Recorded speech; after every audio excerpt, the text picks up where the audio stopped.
Before diving into this incredible story, remember to subscribe to the channel and turn on notifications. Here, every story has something to say, and you won't want to miss a single one. The rain fell relentlessly on the cobblestones of the small Brooklyn street, turning the puddles into shimmering mirrors. A young boy, his cheeks wet and red with cold, wept bitterly beside his broken bicycle, unable to untangle his knotted chain. His sobs mingled with the sound of the raindrops, creating a mournful symphony that might have gone unnoticed, were it not for a watchful eye hidden behind the window of a cafe. Behind that window, a man in a tailored suit, his face etched with the marks of years and success, watched the scene. Richard Hawthorne, the discreet billionaire and father of the boy, clenched his fists. He had spent his life accumulating fortunes and properties, but at that moment, he felt a pang that no bank account could soothe. And then she appeared. A woman, covered in a threadbare coat, her hair disheveled and her hands black with grease, knelt beside the bicycle. Her movements were precise, almost magical. She spoke softly to the boy, reassuring him without a word of wealth or prestige. Her eyes shone with a determination that seemed to defy the entire world. Richard felt a strange mixture of curiosity and admiration. Who was she? How could she, in her apparent poverty, offer such warmth to her son? As the rain eased, the boy climbed back onto his bicycle, a smile lighting up his face. He called out a heartfelt thank you, oblivious to the world around him. But Richard knew that he had just witnessed something unforgettable, an act of pure kindness, invisible to the eyes of the majority, but capable of changing an entire life. The next morning, the city awoke under a gray sky, still damp from the previous day's rain. The young boy, Ethan Hawthorne, hurried toward the park with his repaired bicycle. The image of the mysterious woman who had saved his afternoon remained etched in his mind.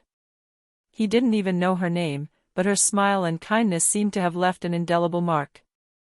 Meanwhile, Richard Hawthorne, his father, was already in the office, in the glass tower overlooking the city. But he couldn't shake the image of the woman with the greasy hands from his mind. Who is she? He wondered, intrigued and slightly worried. He was used to controlling every aspect of his life, but this unexpected encounter defied all financial or social logic. Ethan, excited, eagerly recounted to his father what had happened. "Dad, she was incredible. She fixed my bike all by herself, and she was so kind." Richard listened, feigning indifference, but deep down, he felt his heart ache.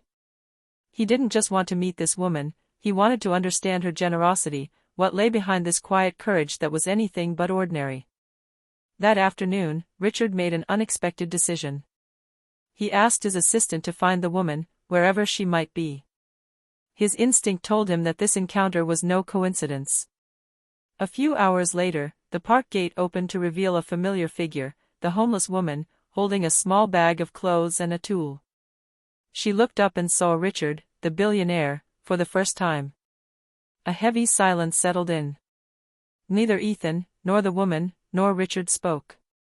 And yet, in this silence, something fragile but powerful was formed, an unexpected bond, born from a simple act of kindness.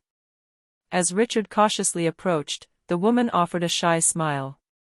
"I assume you are the boy's father," she said calmly, without fear or hesitation. Her words, simple yet direct, resonated in Richard's mind like an echo of truth. At that moment, Richard understood that this encounter would change his life forever. And he had no idea yet to what extent. The next day, Richard couldn't stop thinking about the woman in the park. He had seen her walking among the passers-by, silent but proud, each gesture exuding an unexpected dignity for someone society would consider homeless. He decided to approach her again, this time with more preparation. Ethan, for his part, couldn't stop talking about her at school.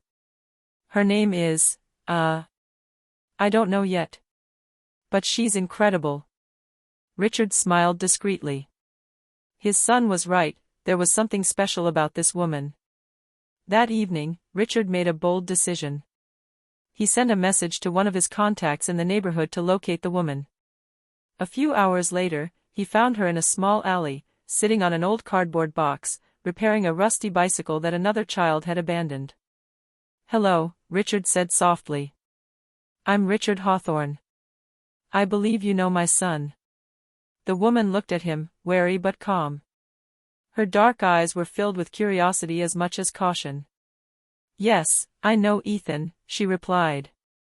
And I suppose you're his father. Richard nodded. He sat down next to her, at a respectable distance, and watched the bicycle she was repairing. I didn't want my son to leave me, Richard explained hesitantly. But your kindness, it was incredible. The woman gave a small, almost sad smile. Thank you. I'm just doing what I can. Life has taught me that sometimes, a small gesture can save someone, even if we are nothing in the eyes of others. These words struck Richard harder than any fortune. For the first time, he realized that there were riches that money could not buy: compassion, courage, dignity. For a moment, they remained silent, content to share this fragile yet powerful bond. Then Richard made an inner promise: he would protect this woman, discover her story, and, if possible, help her find her rightful place in this world, far from the coldness of the street and the indifference of society. But he didn't yet know that this decision would trigger a series of unexpected events, hidden truths, jealous enemies, and secrets from the past that could change everything for him, for his son, and for this mysterious woman. A few days later, life seemed to return to normal for Ethan and his father, but Richard sensed an invisible tension surrounding the woman. Her name was finally revealed: Clara Bennett. A single encounter had been enough to awaken in her a mixture of caution and defiance. She accepted the gifts, the help, but always with a reserve that betrayed a past she carried with her. Richard decided to invite her to his home, ostensibly to thank Ethan for helping him fix his bike and to discuss Clara's skills. But as soon as she stepped through the doors of the luxurious Hawthorne mansion, she felt the weight of the world separating her from this life. Every painting, every valuable object, seemed to whisper, "You don't belong here." I don't want to disturb you," said Clara, her hands clasped tightly around her worn bag. "You're not bothering me," Richard replied sincerely. "On the contrary, I want to understand who you really are." But Clara didn't want to talk about her past. Her gaze darkened, and for the first time, Ethan felt the tension in the air. He loved Clara, but he understood that she carried a secret she couldn't share. That night, Richard conducted his own investigation. Through his contacts, he discovered that Clara had been a talented mechanic in her youth and that she had lost all contact with her family due to tragedies she refused to reveal.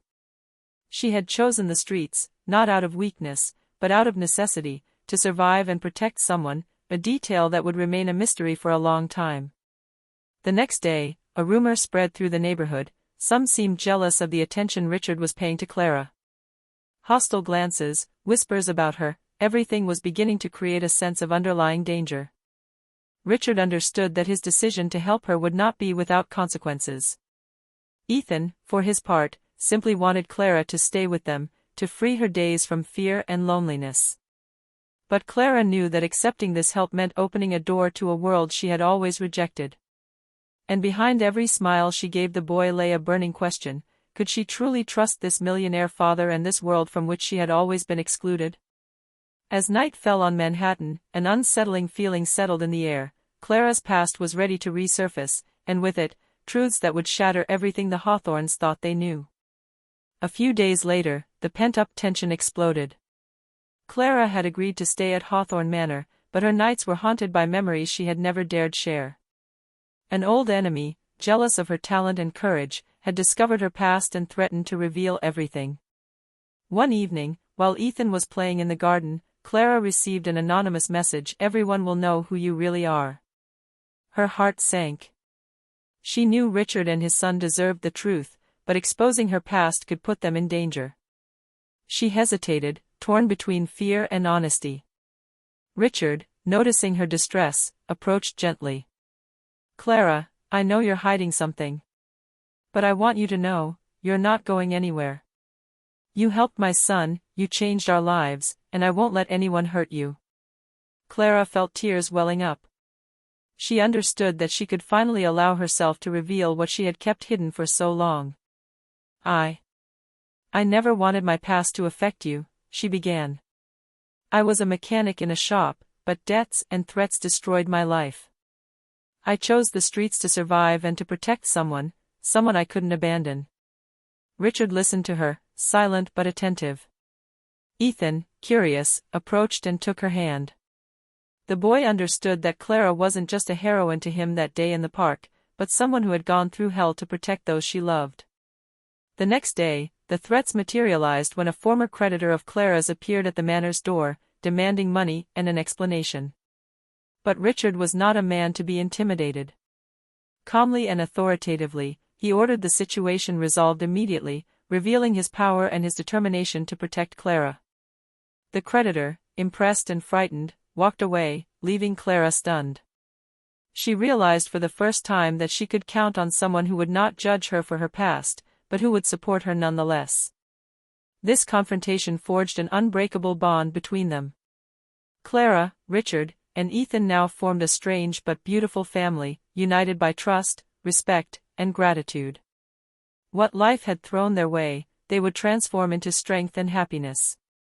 As night fell on the manor, Clara watched Ethan sleep peacefully and felt an immense weight lift from her shoulders. For the first time in years, she had found a place where she truly belonged. And Richard, observing the scene, knew that a simple act of kindness in the park had changed not only his son's life, but his own forever.